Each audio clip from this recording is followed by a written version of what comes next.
Hi, deal makers. Welcome to Deal Makers Nation. I'm joined today by my co-host Josh, and we are happy to welcome Elijah Rubin. He is a fire damage real estate and sales expert, having closed over 750 properties in the last 16 years with over $250 million worth of transactions completed. Elijah is a trailblazer in the exclusive niche of wholesaling fire damage properties and has founded Fire Damage Profits, an educational platform that teaches investors how to make up to 3 checks on one property while helping homeowners thrive after experiencing a fire damage loss. Thank you so much for being with us, Elijah.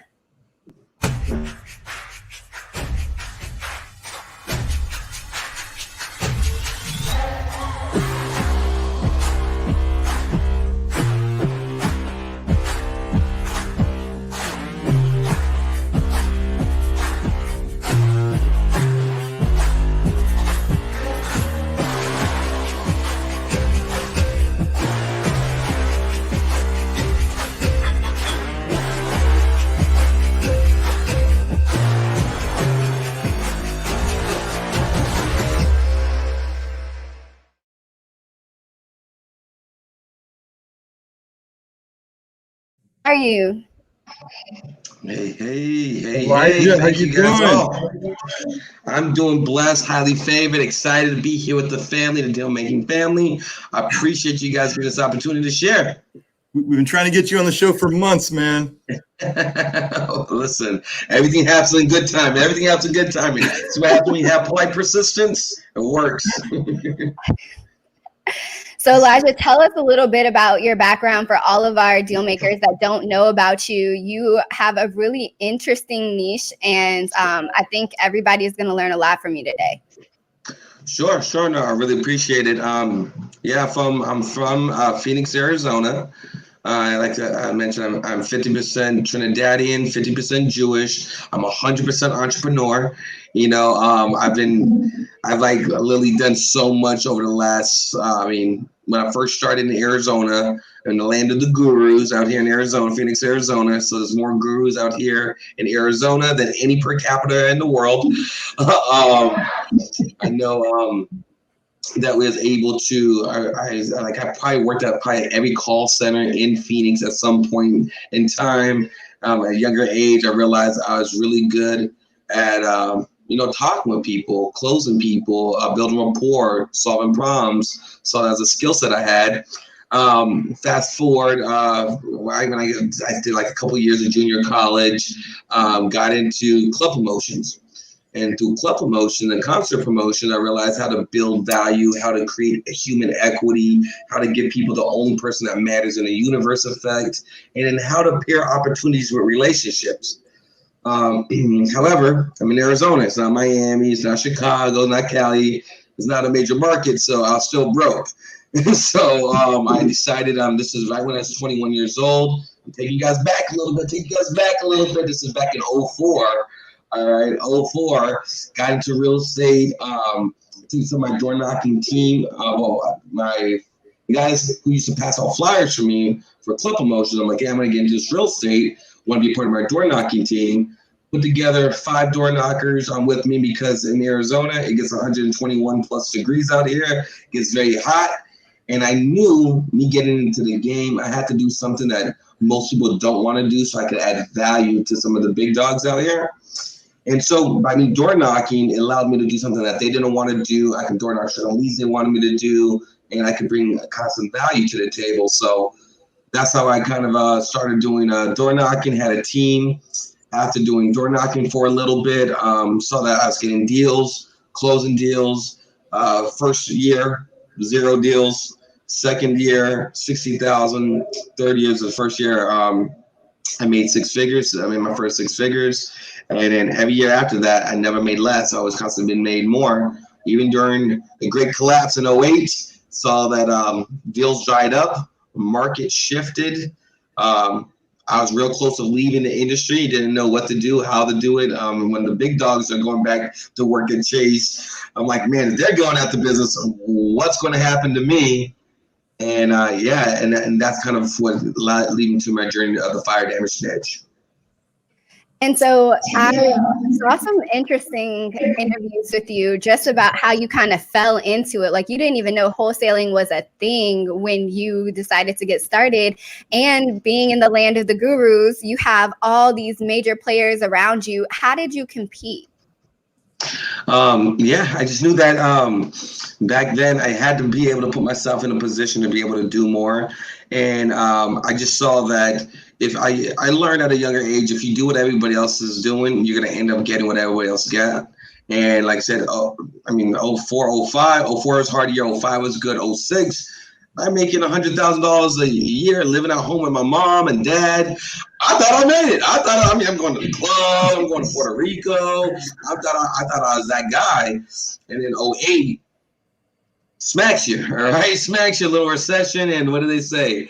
If you don't learn to humble yourself, life will humble you. All right. And so life is certainly a nice side of a humble plate. And so I realized it's getting tough. Like I said, I started going after probate deals as my dad introduced me to the rabbi, and the rabbi had a friend who needed to sell a property, and here they asked if I did probate. I'm like, yeah, sure. I do probate, yeah. And so went to Google University, figured out how that worked, did a couple probate deals. Even in the probate world, there's not a lot of tremendous urgency. They don't have to sell. They could let it sit. That led me into doing city violations, all right, because I started to realize properties that sat long enough, they eventually got city violations if things weren't cleaned up, things weren't fixed up, what they're going to do with it. After I did some of the city violations, even those are sitting, and the ones I saw sat for a while, I saw that they were catching on fire. People will hop in there and they'll start cooking up whatever they're cooking up and cook the whole house up at once. And next thing you know it, this house was catching on fire. And I went to some of the big dogs I had, the big relationships I had out here, and asked them, hey, what do you do with these fire damage deals? It's like, Elijah, listen, you don't know how to analyze them. It's a different approach. It's a different model. Nobody buys those. We don't like going after those. When I heard that, my yarmulke almost fell to the ground. I got the yarmulke, put it back on top. I'm going to start going after these. I'm going to start chasing these. And so that allowed me to start going after fire damage deals. I started doing a couple of fire damage deals. It worked. I saw that just off of the sheer fact that I was fishing in my own pond, that no one is going after those. I was closing deals. And after about a year, got with some relationships, some adjusters, some restoration companies, I figured out that there's insurance money involved. And when I found out the insurance money is involved, that I can make up to 3 checks on one deal. I'm like, oh, I figured it out. Thank you, Lord. Thank you, Lord. I figured it out, and that's what kind of created some separation for me from a lot of the other wholesalers, investors in my market. So I really want to dive more into that. But before we do, I want to ask you, having gone through the last recession, how should people be preparing to weather the current one if we have one? Good job. You guys see why they call her Be the Boss? She asked those boss level questions. You saw that, right? You saw that. So very good question, because what do they say? Those who don't learn from their past are doomed to repeat it. And so I absolutely see some similarities that happened from last time. I do see some deja vu feelings. For those, like I said, I was so young. Remember, I got in the game at 21 in '04. So by the time I'm 25, it hit. But I was just fresh. I just finally discovered what real money was. It ain't real money. I mean, I made my first $100,000. I thought that was it. I was so new. I didn't really realize what to do, how to position myself. This time I'm not going to get caught. So for some of you guys out there who are learning, you might just be starting out in the game, or you might just have a couple of years under your belt. I would highly recommend first and foremost, get your cash buyers, your buy and hold buyers together. Those Section 8 buyers, go get those guys together. Those old timers, they've been to the game a couple times. They're not banking on equity. They're not banking on appreciation. They're banking on cash flow. And they understand the market goes up or down, regardless if we hit a recession or even going to a depression, you're going to be okay because you're buying on cash flow. You're buying on market rents, affordable housing. And so that's one thing I would do, and get you with your cash flow type investors, and build relationships with them. Get their criteria, because those might be some of your saving grace buyers when the market shifts, which is going to shift, no one knows when, no one knows how bad, but what goes up must comes down. And so I would be really easy on you specifically doing flips. I don't mind you wholesaling flips. I wouldn't have 9 projects going out there and have a rehab crews and spend every penny you got out. It could get really gruesome for you. And last but not least, until you're doing 8, 9 deals, 10 deals a month, don't try to scale up. I know there's a lot of people in this business. Scale up. You got to scale up and go virtual and crush it. And I'm not knocking those who have good integrators and good systems in place. If you're not an integrator yourself, or you're not really good at spreadsheets and systems, do not spend the money trying to scale up a big operation, because when the market shifts, people aren't going to know how to shift. And why are you looking for that pivot? Look at what should you lower down, what should you adjust, how to change your offers. What's going to happen? You're still spending a lot of money while you're trying to figure out the pivot. I want to give out those three tips to position yourself for the looming recession that's soon to come. Elijah, that's an interesting tip, because like you said, you're from sort of Guru Central. One of my earliest mentors was Sean Terry, right in your backyard. And nice. I know Sean. What I remember hearing him say a lot was, I guess he got crushed on some development deals. And then after this last recession in 2008, the Great Recession, he went full on wholesaling and never looked back. So you're saying that even in the wholesaling sort of realm, it sounds like you don't really take down deals. Is that correct? Oh, so my rule of thumb is this, okay? I keep the grand slams, I flip the home runs, and I wholesale out the triples, doubles, and singles. That's okay, so you're taking down deals as well then? Yeah, I keep some of them in my portfolio. It has to be the numbers, not just because it feels like 60 grand. Well, if it takes you 4 months, what is your per average per month? And does that exceed your wholesale side? Let the numbers tell you what to do, not the emotion. I got you. So, in that sense, then a recession is definitely going to affect your performance in your business. But I like what you said about the operational side of things, because a lot of people think about the valuation of the assets out there, but a lot of people don't think about the operational performance of their business if the market turns. Did you learn that in sort of the last recession then? Is that yes. From experience? Yeah, I don't have any degrees in college, but I got a dual major in School of Hard Knocks. All right, so yes, I learned that tremendously, and like I said, not only did I learn that in the last recession, but coming out of the recession and when things were good. I got a lot of friends. I feel like I'm like the middle child. If you ever listen to J. Cole, I feel like I'm the middle child. Like I know all the old school gurus. I know Dean Graziosi. I know Robert Kiyosaki. They're out here in Arizona. Sean Terry. And I know all the younger guys, the Carlos Reyes, the Alex Sines, a lot of the younger guys. And so I'm in between processes, right? So I'm in between both of them. And so you see a lot of your friends are scaling up to doing 200,000, 300,000, 400,000 months. You want to do this in their months too. I know how to buy lists. I know how to make calls. I just got a million RVMs too. However, like you said, I had to learn a hard lesson because I wasn't really skilled with systems. That wasn't my strong suit. My integrator, I just thrust her in there without trust and structure around. I lost $150,000 trying to scale up, trying to do everything that a lot of my gurus around me were doing, and it didn't work for me. Not saying it doesn't work. I just didn't have the right people in the right seat doing the right things, and I wasn't ready to trust and let go and follow the process, and that really hurt our business, and we had to make a strong pivot around it.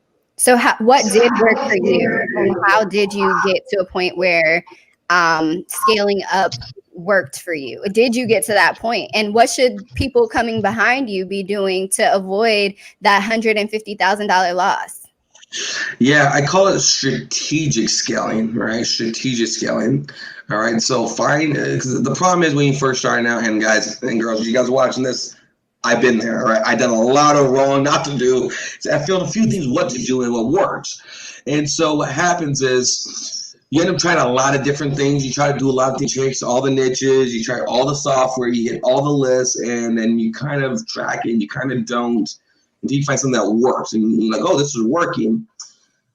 Well, I really highly recommend, what they say, a jack of all trades, but a master of none.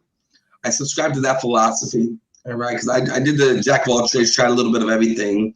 And one of my mentors sat me down like, Elijah, you're chasing after all the generic niches and You have a niche that no one knows how to do that's proven to be one of your most profitable per deal size niches. Why are you not mastering that? I'm like, oh, you're right. Okay, so after I sat there and looked at the numbers, got out my feels, got out the emotion, looked at the numbers, like, whoa, these are good. Probate deals, city violation deals, and fire damage deals are pound for pound, I believe, especially what we're about to go through, are some of the best deals you could go after. And it's a little harder, which I like it. I like it when it's a little harder, because it's a little harder, there's going to be less competition, because the average investor is kind of lazy. They want it easy. Technology has given the false illusion that you don't have to really do work. And when it gets tough, a lot of these gurus, they haven't seen a down market. All they know is good times. All right. So when adjustment happens, for you guys who are watching this and taking notes, make sure you look at your numbers, find out, look at the last 12 months. What deals did you close? Which sources did it come from? Whichever one you did the most out of, that's probably a telltale sign that you should focus on doing that. If it's driving for dollars, scale up. Do driving for dollars till you get 10 deals and then add on another niche. Versus I'm going to do driving for dollars. I'm going to do text messaging. I'm going to do water shutoffs. You can do a bunch of it. You can spend a lot of money, and then you get frustrated if it didn't work. So my advice, find 1 to 2 niches max. Double down on that, put all the effort, build your systems around doing that. And until you get clear of knowing, hey, when something's not working, what works, what's not working, versus doing a bunch of different niches, not sure if any of it works, and feeling defeated and frustrated.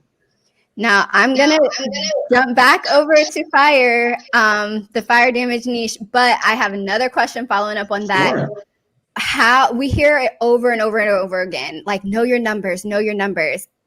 For a person who has never flipped a house, for a person who is a new wholesaler, for a person who does not have any idea of what they're doing, how do they learn their numbers? How did you learn your numbers? Where do you find that education? Very good question. And I definitely want to talk to some of you guys out there, right, who are not good at numbers, right? I'm talking to younger me right now.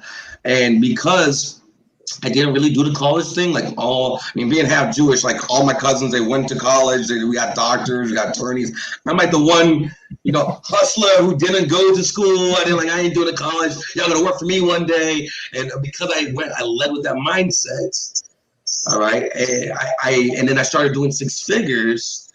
It gave me an illusion of success. All right. It gave me an illusion of success. And because I was making more money than most of my friends, if somebody asked me, well, how many deals did you do last month? How many deals fell through? What's your marketing budget? What's your expenses? I don't know. I make more than you. Shut up. I don't want to talk about that. And so what it really was, when you really bust it down and really look at the insecurities I was living in, I felt inferior because I didn't understand the numbers. So I avoided the numbers. Okay. And don't let that be you. Don't let that be you guys out there, because you don't know the numbers, you don't care about the numbers, you avoid the numbers, because the numbers are a lot like gravity. You don't have to know them, you don't have to believe in it, to still be affected by it. All right, you jump off that cliff, you don't have to believe in gravity. The gravity's gonna believe in you, about to grapple you. So to answer your question, here. So some very beginning places to start with. Keep it super simple. I'm gonna give you one good book to start with. This book is hands down will shave 7 years off my career if I just implemented and read it. The book is called Traction by Gino Wickman. Traction. I give you some basic beginnings, how to structure a meeting, how to IDS, identify, discuss, solve problems. What is an integrator? What is a visionary? Why do you want to have these? These are things that you got. You want to not just have a hobby. You want to have a business that should be retiring you. You want to build legacy that you can pass on your kids. You got to treat it like a real business. And every business knows the structure and knows the numbers. So the first part, read the book Traction. Second part is keep it super simple. Set up Mint. MINT. It's kind of like Quick. It's not. It's super simple. It's free. All right, free 99. All right, you sync it with your account. You gotta track what's coming in and what's going out. All right, you gotta at least track that. You gotta know, hey, because you might have made $30,000 that month, but you just had 3 months of $15,000 losses, so you're down. You're negative 15 grand over that if you look at that last quarter. But to everybody else, oh, you made 30 grand, great. No, I'm negative. And so being able to see, that's key. And then the next, so that's for your numbers, use Mint. And the last piece of advice I give you when you're on the phones, if you can't use a spreadsheet, if you're, get a sticky note and a pen and tally mark how many calls you're making, how many people, how many offers you're making. So how many calls you're making, how many offers you're making, and how many contracts you got. All right. If you can't track those are going to eventually turn into KPIs, key performance indicators. But don't get lost in all that sauce. Keep it super simple, ground level. Track it on a sticky note, track it on a piece of paper, transfer it to a spreadsheet, and keep it super simple so you can look. For every 130 calls I make 20 offers. For every 20 offers, I get one deal. So now you're starting to get a feel for what type of output I need to control my input. Elijah, awesome advice. So question for you. A lot of folks don't know the 3 sort of profit centers of fire damage properties. Could you sort of elaborate on that and how us as real estate investors can take advantage of that? Sure. Great question, Josh. Thanks for asking that. So let's walk you through this. All right. So first, when you're going after the fire damage niche, it's completely different than any other niche out there because it has it has additional profit sector that no other niche really presents itself. Okay. When a house catches on fire, if it has insurance, okay, you're tapping into the insurance money that creates another profit sector, and I'm going to elaborate on that. So let's break down the first 3 checks, and then I'll give you more details on it.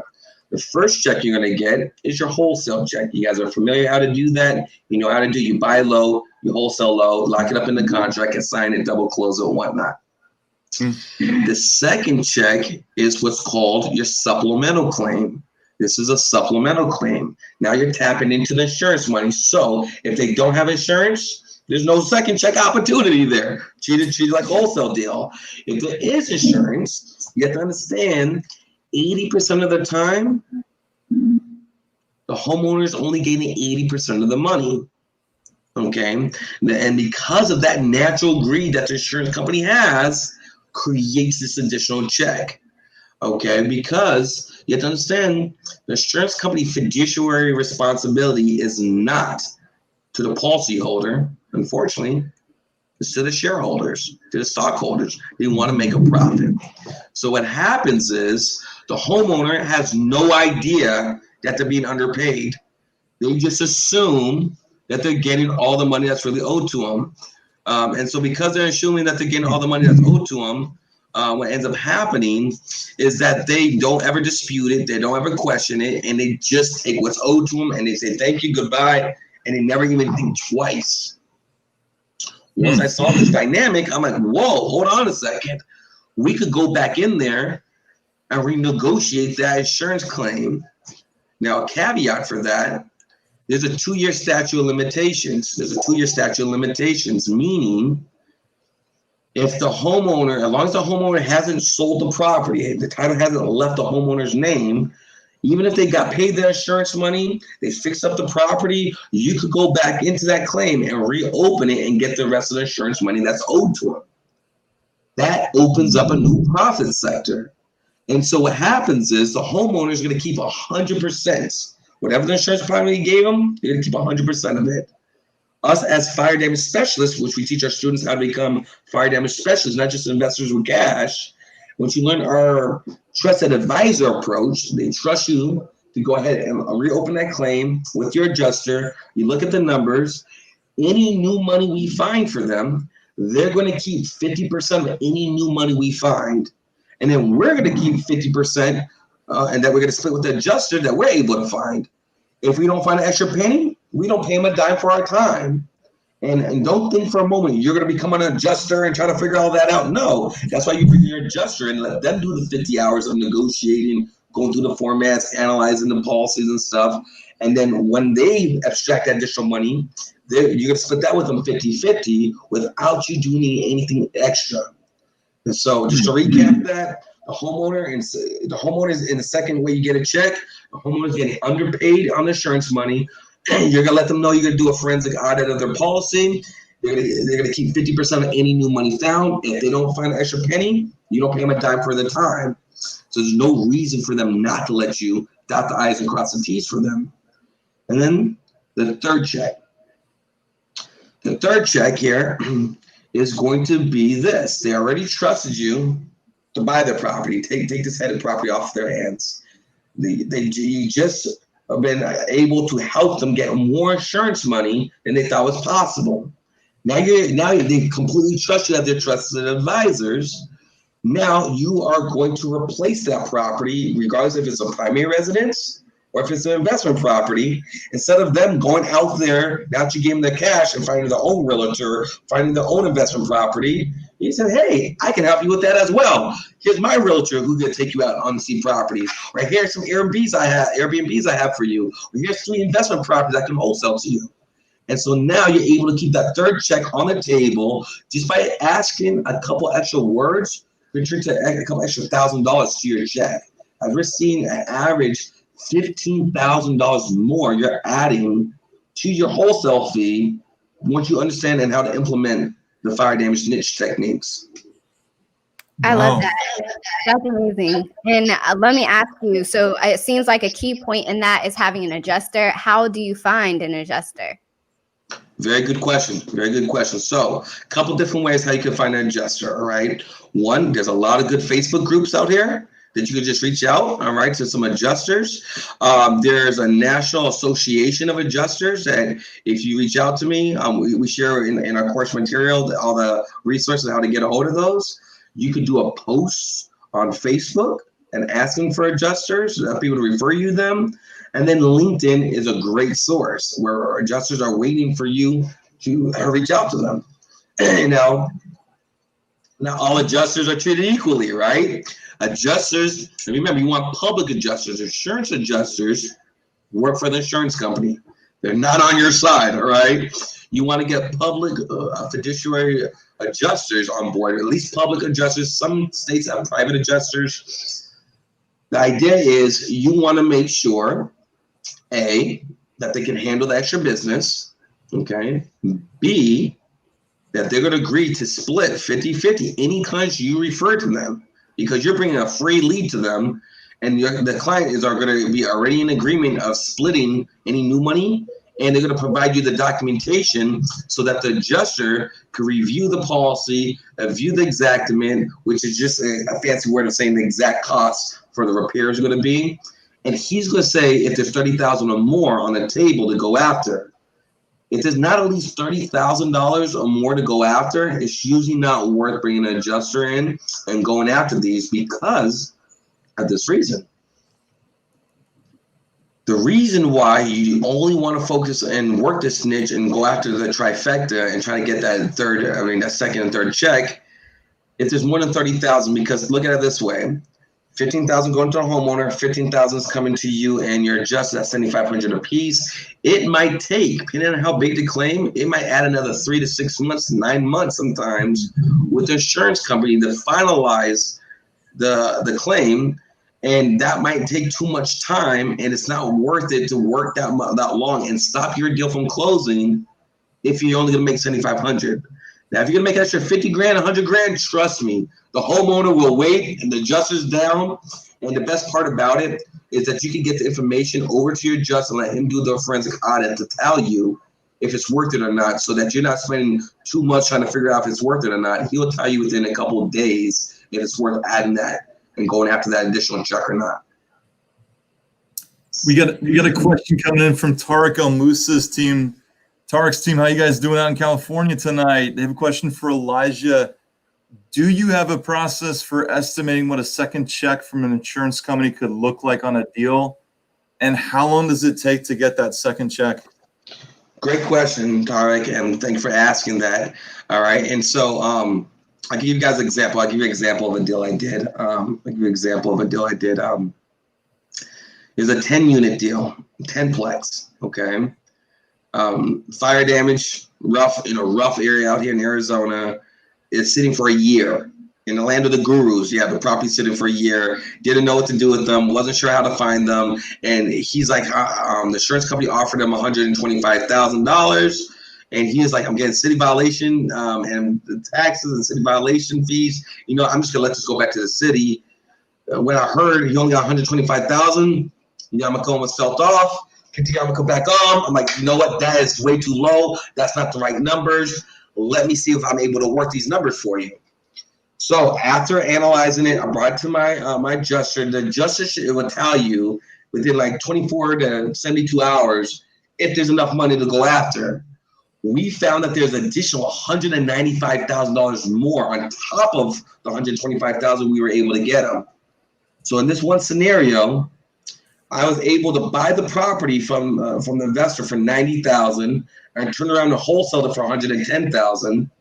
So let's look at what the homeowner did, and then I'll tell you what I did.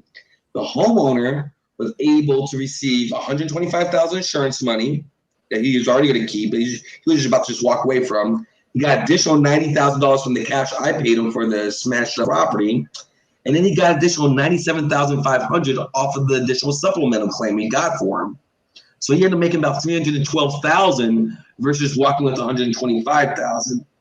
And then on my side, I made $20,000 on the wholesale fee. I made additional $40,000 off the insurance money. So I made $60,000 on this one deal without using a penny of my own money. Well, that's a lie. I did put out a bandit sign. All right, so I did about $8. However, this is the key piece. I really want to hit this home here. So yes, it's dope that I made $60,000. It's dope that he made $300,000+. But this is what separates you. And in your market, once you start figuring out how to become the fire damage specialist in your market, you become the trusted advisor. I was able to do something that most people aren't able to do for them. And because I was able to get an additional insurance money and I bought the property, I solved this problem and I exceeded expectations. He's like, Elijah, I'm going to inherit 30 properties and I'm going to sell you some properties when I get those. Well, you know, people just be talking. I'm like, oh, okay, sounds good. Call me when you're ready. 6 months later, he really inherited the 30 properties. And he's like, because you got me well more than I even thought was possible, I'm selling you these 7 properties I want to liquidate. I ended up selling those 7 properties that same year. I made an extra $100,000 off that one relationship. So by me positioning myself as a fire damage expert, I made $160,000 off this one relationship. And to answer the last part of his question, how long that take, the longer, the bigger the claim is, the longer it's going to take. So anything from 30 to 40,000, you can anticipate 3 to 4 months. When you start going 50, 80, 20,000 more, it took us 9 months to finish out that claim because it's $200,000 more than what they thought they were going to get. This is really exciting. I know other investors, I'm sure, are watching with the same feelings that Josh and I have. Like, we had no idea that this even existed. I know you probably hear that a lot. So I know we are trying to be as respectful as possible of your time, but I think the 2 biggest questions that we can still get into that will provide the most value would be where do you find these fire damage deals? How do you find these fire damage deals? And I know we're not even touching like all the work you do with affirmations and mindset and your book and everything. So I'm hoping that we can do some type of part 2, either for sure, live or on anything. But let's hop into that. How do people find these deals? Sure, and that's a really good question. All right, that's probably the number 1 question. How do I find these fire damage deals? Are there enough fire damage deals? On average, there's about 385,000 fires a year in America. 385,000 a year, okay? Over $11.1 billion worth of insurance claims. All right, that's being done, okay? So remember, 80% of that is only being paid out. So there's about another $3-4 billion worth of insurance claim that we could be tapping into that the homeowner's not getting, that we could be participating. You're not the corner of the market. You just need your slice of the pie.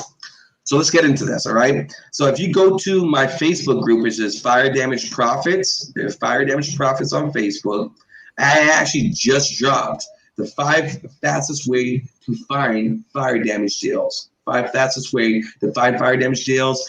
I give you a little SOP so you can find exactly how to find these alerts, what to look for, what to ask for, what to search for, and to give you a full concise breakdown. And I did a little video for you too. So if you go there, or if you DM me on Facebook or on Instagram, Elijah Rubin, I can send you the link to it as well. Okay, but just to give you just a high level, quick little touching on it, a couple of different things. Obviously, you could do driving for dollars. You could do driving for dollars. That's a good way to find fire damage deals.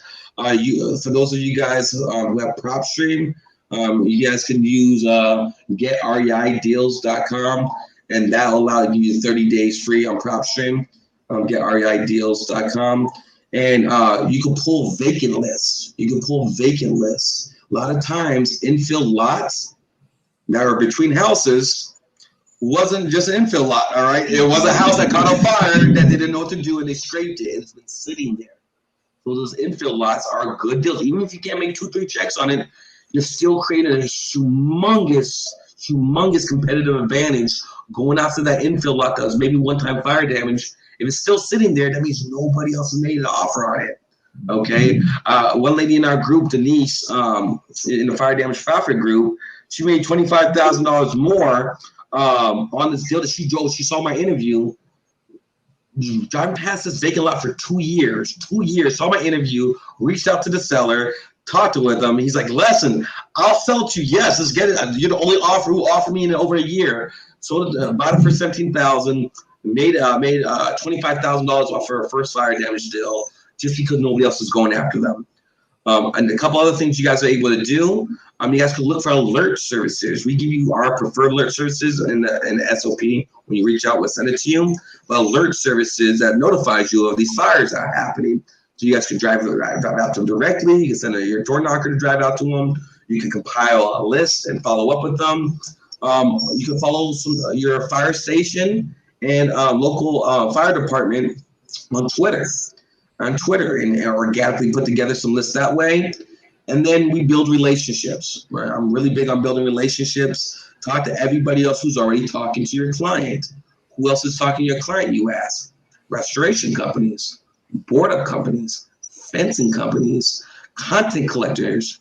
All these people are already spending hundreds of thousands of dollars to talk to your client. If your restoration company talks to your same client and they say, I do not want to restore my property, I want to sell my property, the restoration company is not in competition with you. They're not in the business of buying and flipping houses. The best maybe buy 5-6 a year, if that. All right. But the rest of them, that lead, guess what's happening? Is sitting dead and hopeless on that table.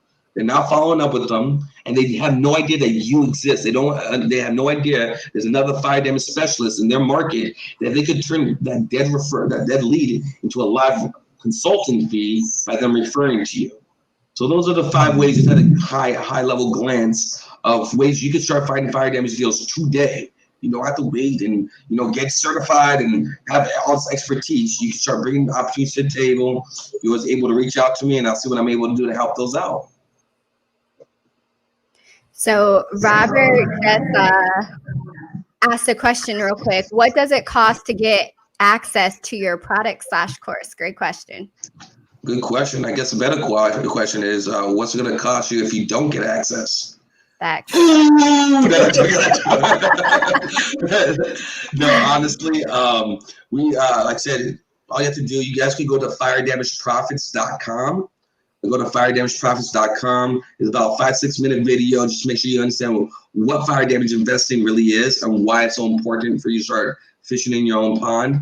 And it's not for everybody. We don't let everybody into the program if you don't have the right mindset, if you're not willing to dedicate at least 10 hours a week to this niche. We don't let everybody into it. So just be clear.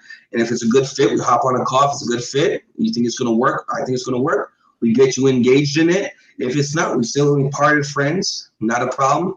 So like I said, so that should hopefully get you guys engaged on that. And one thing we do that we added to our program, our is a 10-week program.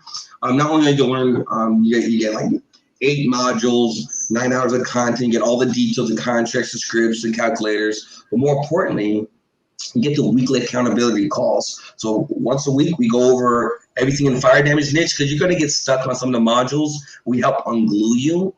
But what we added, because we saw there's some newer people and there's some seasoned people, but people get stuck on these other 2 areas that we decided to add to it to make it just a robust program. And we work on sales. So you get a sales clinic once a week. So you can get myself for 20 years of sales. You saw your boy get busy at the Closer Olympics, took number 2 in Closer Olympics. So you can get all those skill sets and knowledge. I do call reviews, we listen calls, we do Q&A, we role play.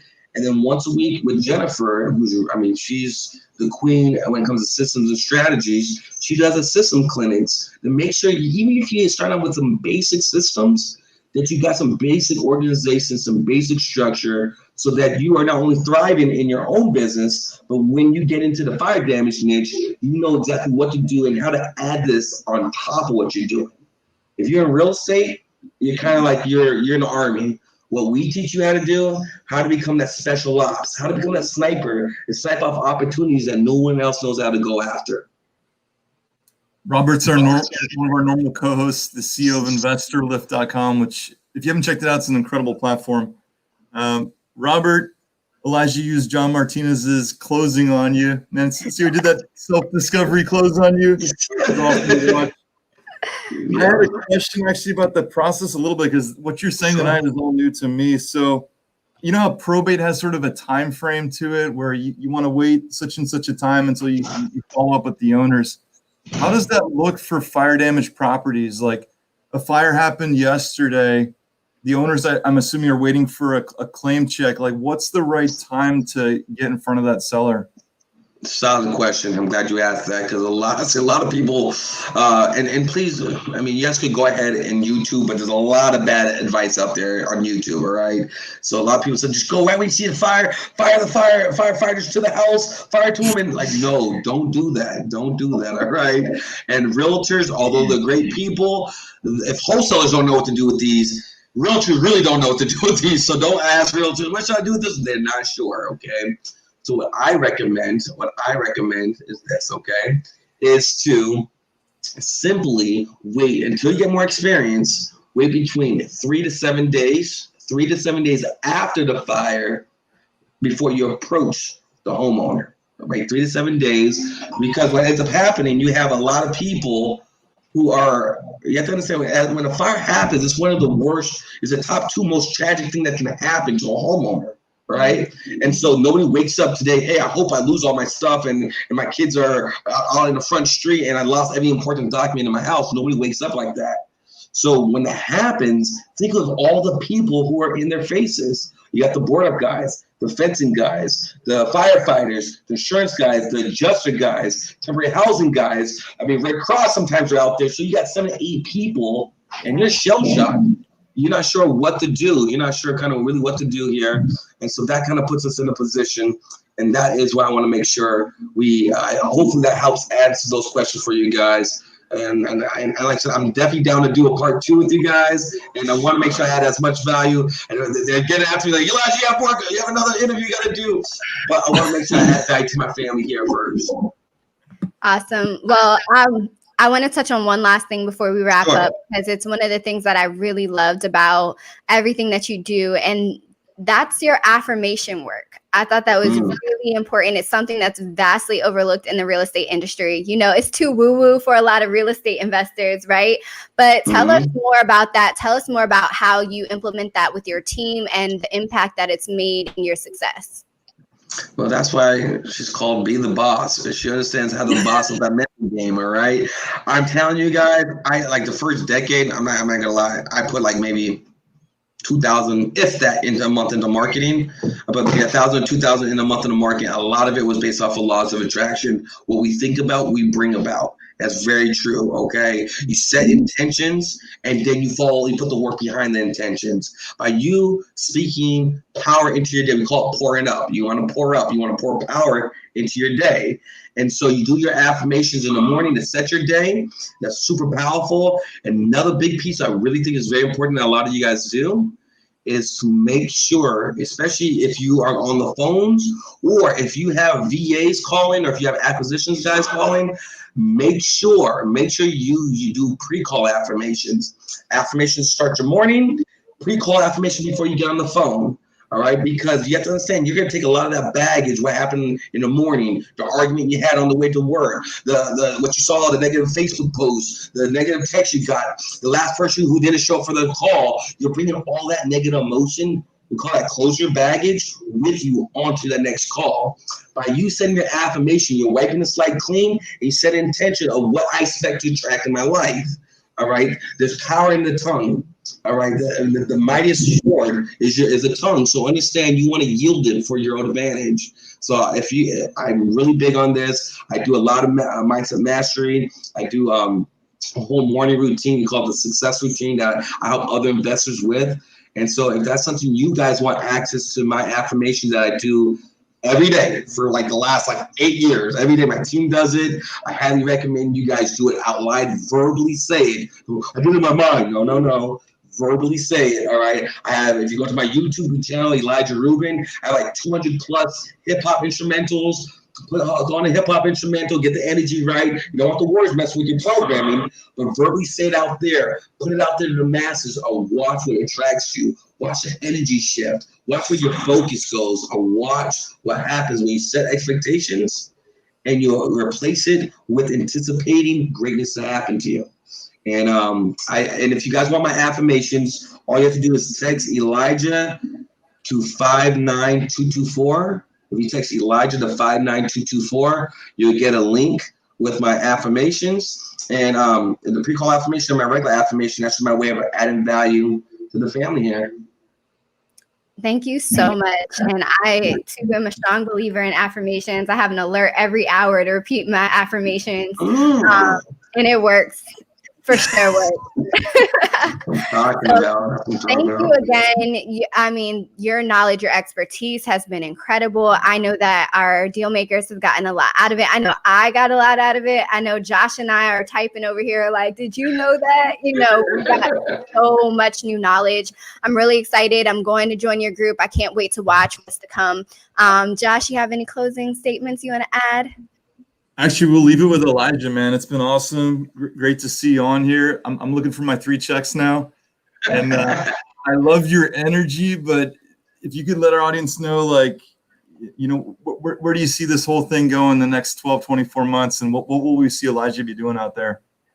And once again, thank you for the whole deal making family for giving me this opportunity to share. I really believe this connection, sincerity, substance is what's really missing, especially with the social media age where it's just going more of the illusion, and sincerity and realness is very important. So thank you for giving me this opportunity to share with the family. Next 12 to 24 months, we're really, like I said, we're really big on putting this fire damage niche on a major platform. Once you do fire, then you can do water damage, wind damage, hail damage, hurricane damage, multifamily, commercial. So we have bigger aspiration, bigger goals. I'm just going to become the leading fire damage expert in the country. And so that's the first part. And then I'm doing a lot more speaking. I'm doing inspirational instructing, not motivational speaking, but inspirational instructing. I'm really doing some more consulting on the mindset mastery side, because I think that's what we really need, more techniques, more strategies. We need more belief in ourselves and tap it into our higher calling, our higher self. I feel that I can be an instrument that God can lead me and allow me to tap and impact other lives. And by the time I'm 55, I want to own my own island. And so I have some work to do, and I got to put that work in. And so, and then outside, the last thing I'm going to be focusing on after take all that, I'm really just getting bigger into doing land developments. That's the best use. That's where the 6 and 7 figure checks are. And it's the best use of my skill sets, my closing ability, my connecting ability, and critical thinking ability. And so land developments is going to be the final frontier as I'm moving before I get my island. Dude, we want the guest passes for the island. You already got it covered. We'll put a tabernacle in my brother's name. Thanks so much, my man. Thanks for joining us. Cool. Well, once again, appreciate it. If you guys have absolutely any questions on any fire damage deal whatsoever, please join the group Fire Damage Profits on Facebook. Like I said, book a call, firedamageprofits.com. Get the affirmations, text Elijah to 59224. My overall goal is to leave people in a better position than I met them. And as I like to say, each one teach one, each one reach one. Go all the way today and be a blessing to someone. Salute, y'all. Awesome. Guys, thanks for joining us on the live show tonight. If you're on Facebook, make sure to join our Facebook group. It's facebook.com/dealmakernation. Tons of great content in that group, tons of great people. Make sure you're joining the community, join the network, and learning from other like-minded entrepreneurs. Also on YouTube, make sure to subscribe to our channel. You can find it at youtube.com/dealmakernation. Thanks for joining us on the show tonight, and we'll see you next.